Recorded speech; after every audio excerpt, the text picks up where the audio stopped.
Hey, good morning, my friends. MLive Chief Meteorologist Mark Torregrossa with the MLive Morning Weather Update, brought to you by Consumers Energy. And not really a whole lot of weather, as in wet weather, to talk about in this forecast, if any. And I kind of teased you on this. There is one thing that intrigues me, though, as we look out into the distance. It almost looks like a pattern change in the jet stream. And we'll take a look at that here coming up also. So let's get on into it. And satellite picture shows the clouds clearing out of the southeast, plenty of sunshine, and it looks like it's going to be a great Monday with a few thunderstorms back to the northwest in Minnesota. Look to be heading this way, but I don't think they will make it. We'll just keep an eye on those here. So let's look at the big picture. Okay, and I want you to know what you're looking at here. You're looking at the whole U.S. You should be able to get a feel for that with this graphic here. You should be able to pick out Michigan and the coastline and Florida. Also, unfortunately, you can pick out Hurricane Milton heading toward Florida once again. So for us, today should be a beautiful day. The colder air poised just to the northeast, maybe inches down into our region, into the eastern half of the state on Wednesday. By the way, there's Milton expected to make landfall somewhere around Tampa, or 60 miles to the north to 60 miles to the south of Tampa, somewhere in that zone. Then we go into the end of the week and we go back to the southwest wind. We go back to the warmer temperatures. We don't really see anything that's extremely cool, although the cool air is starting to build. Now we're out to October 14th and we maybe get our first cool spell. That would be Monday, October 14th, next Monday, and a pattern like that could make a frost, and we would be ready for it. We would be due it. Now we're out 10 days, and we're right back into the mild temperature, so you really can't say that there is a whole-scale pattern change anytime in the next 10 days. Here's a closer look. Dry today. Tomorrow, a lot of things show a little bit showery in the north, northeast, and the tip of the thumb, just based on some cool air, some spritzels, light, brief showers. Hey, good morning, Gloria Burt. Jason Dovin, thanks for watching. And Terry Howie, good morning to you. And also Carrie Draper from Kingsley.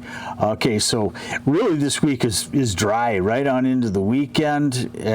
By the way, probably next weekend could be peak color in inland areas of northern lower Michigan. The leaves are starting to change inland. Okay, so something intrigues me, right? Well, I like to look at the upper airflow.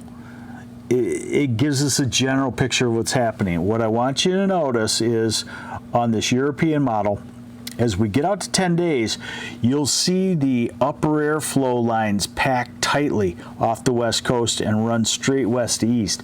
That is a sign that the jet stream is making a drop south, and we're going to get into the storm track. It might take 2 or 3 weeks, but that's the next step as we head into a full fall pattern. So it's still a ways out, admittedly. Let's look at that. So here it is. This is the forecast for the next 10 days. This is 15,000 feet up. The black lines essentially show the wind flow. Okay, right now we're in a little northwesterly flow with an upper low off in the northeast. Then as we go to the end of the week, the ridge kind of builds back in. It's still a ridging pattern, still a bubble of warmth in the middle part of the country. And we're into next week, and that's our little cold spell. And then the warmth comes back. But notice 10 days out, look at Washington, Oregon, California. This is my expertise, watching pattern changes upper level hemisphere pattern changes. I've been watching this professionally for 35 years. So what that says is there's a strong jet core there, and that would dig into the middle part of the country and create a different type of upper atmosphere than what we've seen, create kind of a stormier, cooler upper air pattern eventually. It takes usually several waves of this strong wind aloft to come through and break down this stubborn, no way to sugarcoat it, this stubborn climate change, warming globe type pattern. So today, we're in the low 60s, many places, upper 50s, Cadillac to Traverse City northward. Tomorrow, we're in the 60s again, southern half. We're in the 50s for highs, northern half. So it is indeed cooler.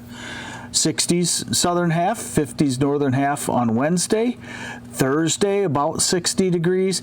And then we get in the southwesterly flow. Friday, we could warm back to the low 70s. Saturday, 60s and 50s. You know, so you're seeing definitely cooler weather. Our 80s are done, and we're out at 10 days out now and in the 60s. So we're definitely starting to cool down. Nothing that I would say would look like a freeze anytime soon. Frosting temperatures maybe by early next week, probably not in the southern half of the state. So we're just easing down out of summer to definitely a fall feel for this week, and keep the hose going on whatever you got to keep watered, because it looks continued bone dry. There's your MLive morning weather update, brought to you by Consumers Energy, and I'm MLive Chief Meteorologist Mark Torregrossa. I will keep you updated on any weather changes. Check mlive.com/weather. Have a great Monday.